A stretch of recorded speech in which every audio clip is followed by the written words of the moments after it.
Hello, what's up mga kasuwad no? Ano nasab kita sa tong tulumanon pagbughag kahoy.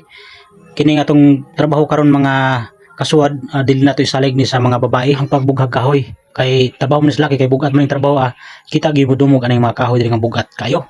Ang babae manggod ang ilang trabaho ato ra manggod na silang paanakan gud magpili lang tag pila ka buok atong gusto. Na ay mga 2, 3, 4, 5 ano mabahala kung pilay gusto nimong anak no kay imuha man na.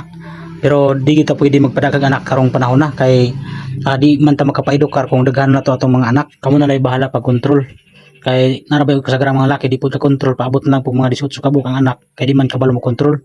Pero kita nga kabalo mo control ako tabra ginas mga 2, 3 anara. Lain pa di ato mga kasuwad no.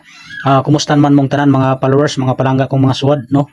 Kung ako ang inyong pasultion, kung ako ang inyong kumustahon, anya ay mga problema usahay na mga pagsulay nga mabot sa kinabuhi pero wala na mo gidibdib, wala na mo gibutang sa kaluyahon ng amo nga amo mga pagsulay sa kinabuhi no. Kay naman tay Ginoo, dako man atong Ginoong gisaligan, siya man atong bantugang Dios nga makagahom sa tanan. Atong trabaho di mga kasuwad, maningkamot na lang ta mo alagad ta sa Ginoo, manginabuhi ta ning kalibutan na samtang buhi pa ta, pero di gid nato wad-on ang atong pag-alagad sa Ginoo tungod kay siya nagakontrol on siya nagapanalangin sa matag usa kanato mga kasuwad. Kay wa man tay lang ikabalos mao lang atong pagsakripisyo sa tinuod natong pag-alagad nato sa Ginoo. Shout out day sa tanan nga nagapa-shout out dinhi sa ato nga vlogs no. Nga wala na tumaplex pero karong panahon na i-shout out tamong tanan diha bisag dili na ko ma-flex ang inyong pangalan.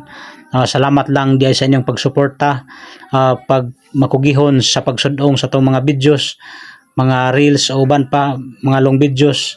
Salamat sa inyong suporta o pag-likes o pag-share sa atong mga video mga followers. Sa tanang mga kasuwad, amping mong tanan kay naata sa pitos or gipit na nga mga kapanahonan sa kalibutan. Amping mo kung hain man mo nahimutang sa pag-alagad sa Ginoo, pabilin mo diya importanteng namos kamot sa Ginoo. Dalaygo ng Dios.